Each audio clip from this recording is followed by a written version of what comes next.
एक औरत है, वो अपने हस्बैंड के पास फ़ोन करती है तो उनके हस्बैंड का फ़ोन स्विच ऑफ आ रहा था। 1 घंटे बाद उनको ऐसा लगता है कि शायद मेरे हस्बैंड के फ़ोन में बैटरी नहीं है, तो 1 घंटे बाद वो फिर से फ़ोन में कॉल करती हैं तो फिर भी उनका फ़ोन स्विच ऑफ ही बता रहा था। औरत मायके में रहती है और हस्बैंड उनके अपने गांव में रहते हैं, मतलब जहां औरत का ससुराल रहता है।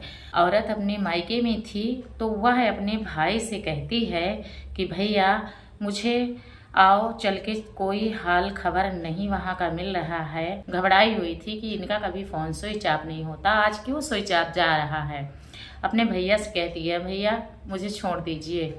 भाई उसका सुबह उसके घर छोड़ने जल्दी जाता है तो दरवाज़ा में ताला लगा था, तो वह औरत कहती है इतनी सुबह कहाँ चले गए।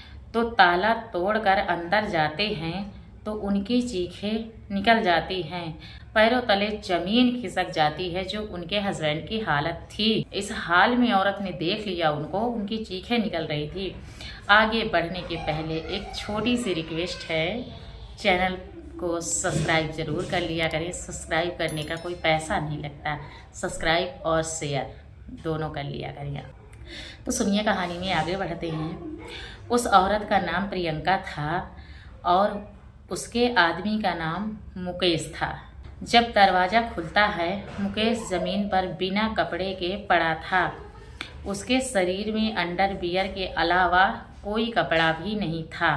आसपास खून की छींटें पड़ी थी। उसी जगह पर एक रोटी बनाने वाला बेलन पड़ा था, उस पर भी छींटें खून की पड़ी थी और मुकेश इस दुनिया से विदा हो चुका था। आखिर वह इस दुनिया से विदा कैसे हुआ, कहानी में आगे जानने को मिलेगा। प्रियंका चीख कर रोने लगती है, तब तक पुलिस को खबर हो जाती है। पुलिस आती है। पुलिस प्रियंका से पूछती है क्या कोई आपकी दुश्मनी किसी से या लड़ाई किसी से है। तो प्रियंका कहती है हाँ, मेरे 2 जेठ हैं जो ज़मीन जायदाद के कारण आए दिन झगड़ा किया करते थे। उन्होंने धमकी भी दी थी। जेठ थे, उनको बुलाया जाता है तो वह कहते हैं मैं अपने भाई के साथ ऐसा नहीं कर सकता हूँ, लेकिन पुलिस को शक इन दोनों के ऊपर ही था। फिर सीसीटीवी कैमरा आसपास के चेक किए जाते हैं तो कुछ भी पता चलता नहीं है। लेकिन फिर 1 महीना तक कॉल डिटेल मुकेश की निकाली जाती है तो एक अनजान व्यक्ति से मुकेश की बात हुई थी। कुछ दिन पहले उनके नंबर की लोकेशन पता की जाती है।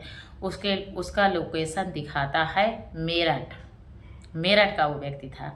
सही तरीके से पता करके पुलिस मेरठ उसके घर पहुंच जाती है। उसका नाम था हुसैन।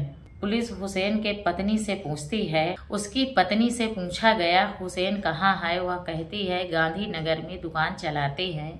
तो पुलिस गांधीनगर जाती है तो दुकान कई महीनों से बंद चल रही थी। आसपास के लोग बता रहे थे कि हुसैन दुकान बंद करके हापुड़ में रहता है। पुलिस हापुड़ जाती है तो एक जगह पर बैठा था। पुलिस उसको हिरासत में लेती है। उससे पूछा जाता है मुकेश को जानते हो। वह बताता है हाँ, मुकेश से मेरी दोस्ती फेसबुक में हुई थी, काफ़ी गहरा संबंध है और उससे मेरी कभी मुलाकात नहीं हुई थी, बस मैसेज और फ़ोन से बात होती थी। तो वह कहता है कुछ दिन पहले हम उसके घर गए थे, स्टेशन पर उतरे थे तो वह हमको लेने आया था।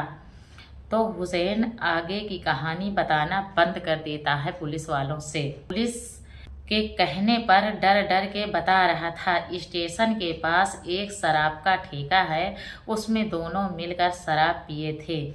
फिर उसके में और मेरे में स्टेशन पर बहस हो रही थी कि मैं आपके साथ संबंध बनाऊंगा। लड़कों में यही बहस हो रही थी, मैं आपके साथ संबंध बनाऊंगा। वो कहता है मैं आपके साथ संबंध बनाऊंगा। दोनों एक दूसरे से यही बात कर रहे थे। पुलिस यह बात सुनकर हैरान थी कि ये तो दोनों लड़के हैं, ऐसा कैसे हो सकता है। कोई लड़की होती तब तो भाई संभव था। दोनों घर जाते हैं, एक दूसरे के साथ संबंध बनाते हैं, लेकिन बाद में मुकेश यह सब करने से मना कर रहा था। कोई ऐसा घिनौना काम किसी औजार को लेकर उसने किया, उसके साथ में हम गंदा काम कर रहे थे। इसके कारण मौके पर ही मुकेश की दुनिया से अलविदा हो जाते हैं। मुकेश, उनकी मौत हो जाती है। घिनौना काम किए, उनकी मौके पर ही मौत हो जाती है। हम सुबह 4 बजे मुकेश के घर से निकल जाते हैं, मेरठ आ जाते हैं। मेरठ से हापुड़ में रहने लगते हैं। तो आप लोग देखिए 2 आदमी किस हद तक पहुंच जाते हैं। दुनिया में लोग जिस्म के भूखे हैं। यह दोनों मान लीजिए एक दूसरे से हद से ज़्यादा प्यार करते थे। प्रेम प्रसंग चल रहा था तो मुकेश के साथ गंदा काम नहीं करना चाहिए था। यह दुनिया से विदा हो गया। उसकी पत्नी चीख चीख कर रो रही थी, लेकिन उनको यही पता नहीं था इन्होंने कितना घिनौना काम किया है।